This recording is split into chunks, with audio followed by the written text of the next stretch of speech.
Assalamualaikum warahmatullahi wabarakatuh. Selamat malam teman-teman. Jumpa lagi dengan kami Tabir Saham. Pada malam ini kami akan membahas tentang dividend for living. Mungkinkah itu bisa terjadi teman-teman? Video ini bersifat disclaimer on, tidak ada paksaan untuk ikut atau tidak mengikuti saran kami teman-teman. Semuanya kembali kepada keputusan masing-masing teman-teman.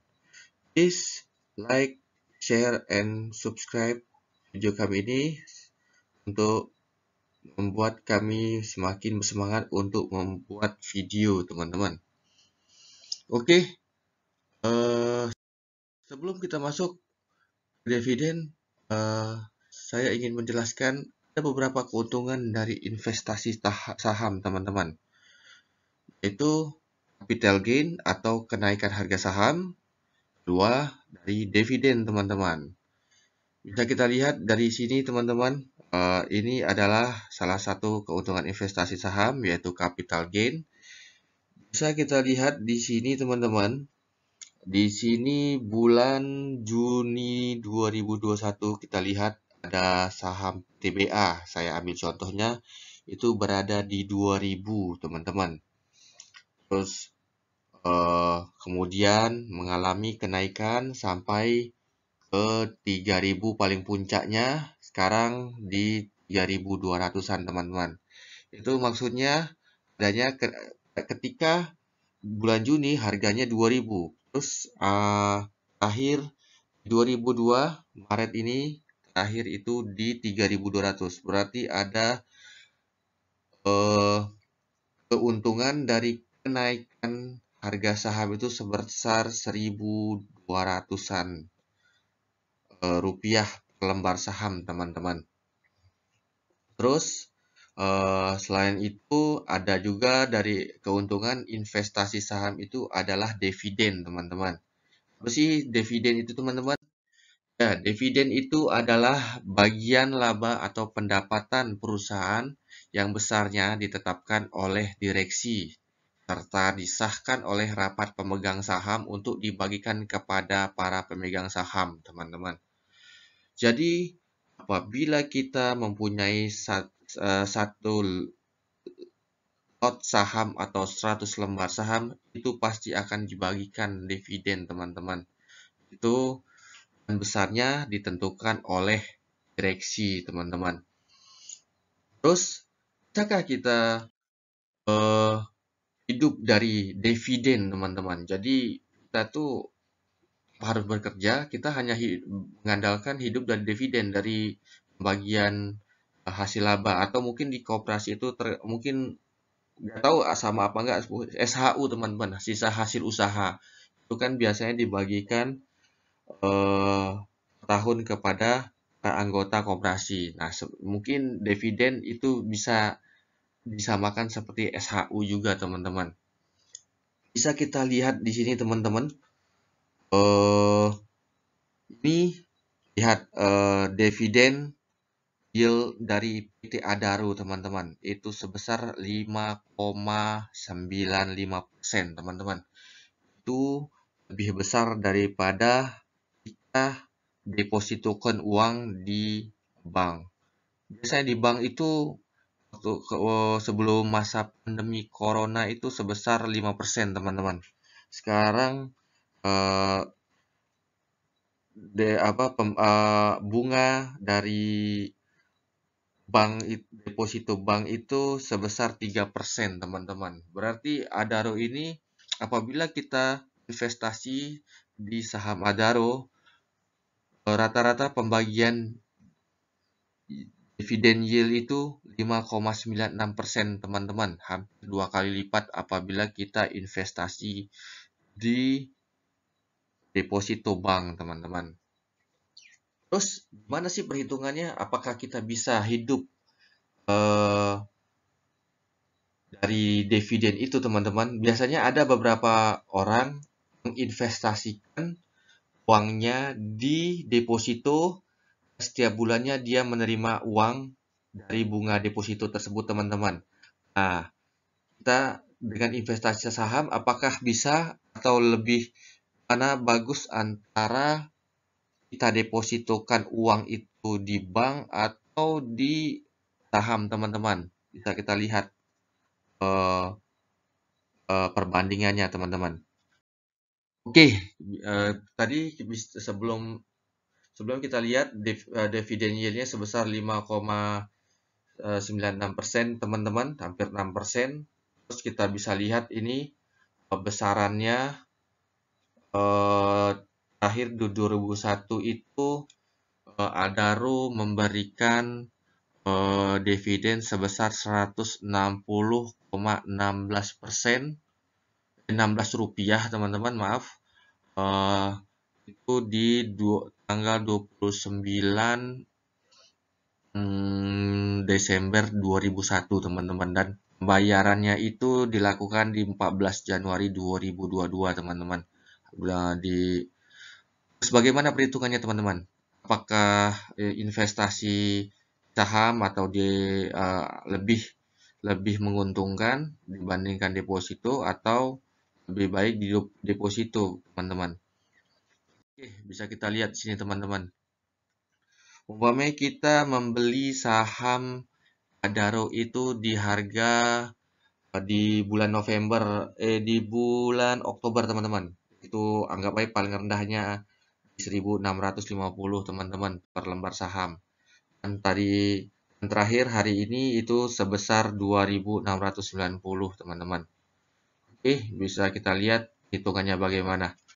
Oke, ini teman-teman cara perhitungannya, teman-teman. Apakah bisa kita hidup dari dividen? Umpamanya teman-teman pengeluarannya seperti saya, pengeluarannya 4 juta sebulan, teman-teman. Jadi setahun saya harus mengeluarkan uang sebesar 48 juta, teman-teman. Oke, terus bisa kita lihat, teman-teman, 48 juta itu dibagi dengan 160 rupiah per lembar saham, teman-teman. Terus kita dapat 300 ribu lembar saham Adaro, teman-teman, atau 3.000 lot, teman-teman.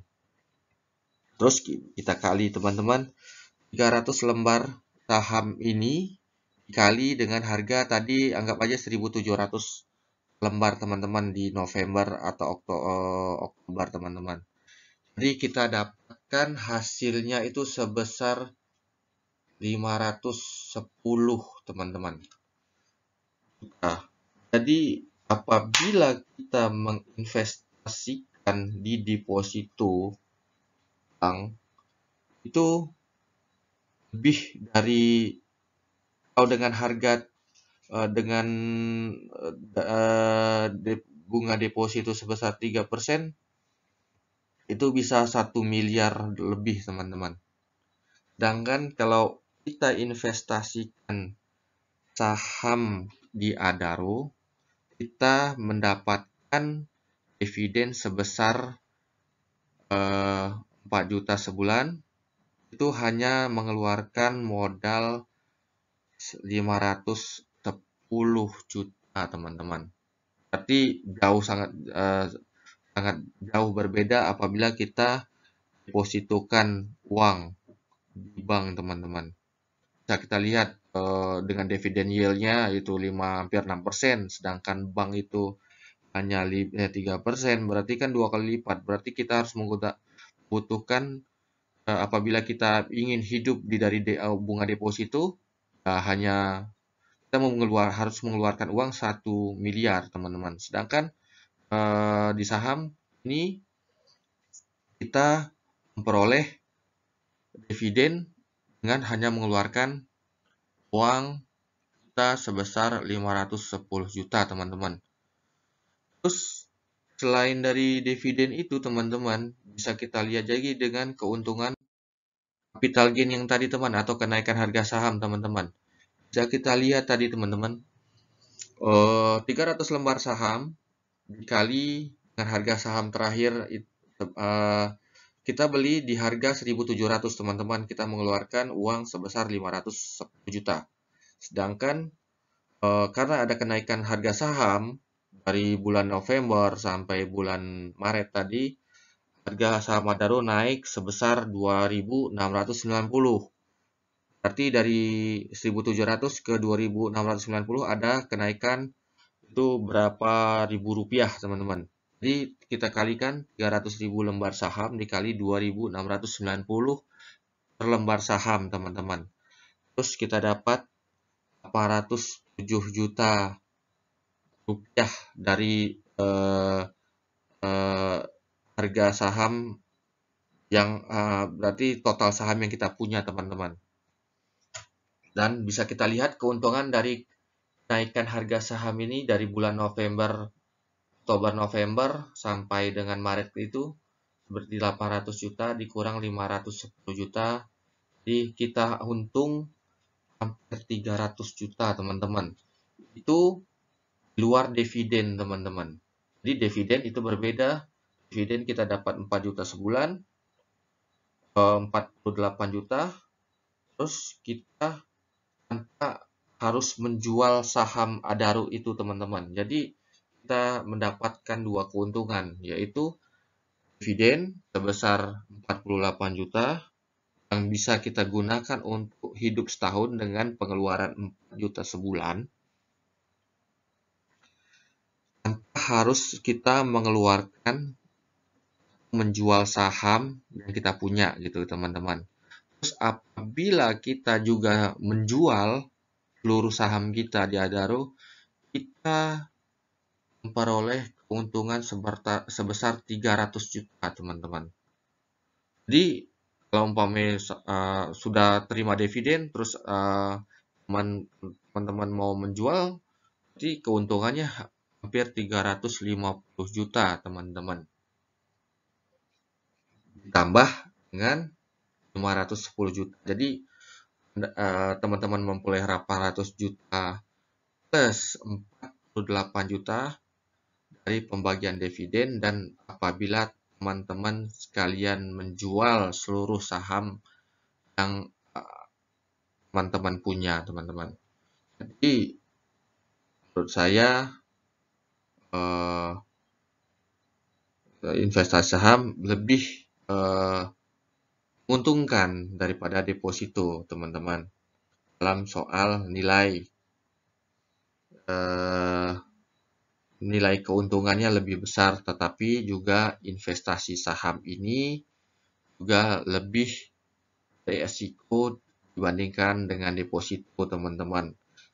Jadi bijaklah dalam memilih perusahaan. Apabila teman-teman ingin berinvestasi saham, bijaklah dan pelajari benar-benar perusahaan yang akan kita investasikan.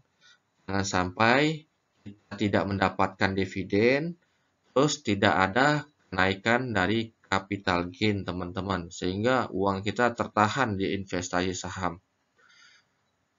Mungkin itu aja dari saya, teman-teman. Assalamualaikum warahmatullahi wabarakatuh. Semoga video ini bermanfaat buat kita semua, teman-teman. Wabillahi taufiq walhidayah. Assalamualaikum warahmatullahi wabarakatuh.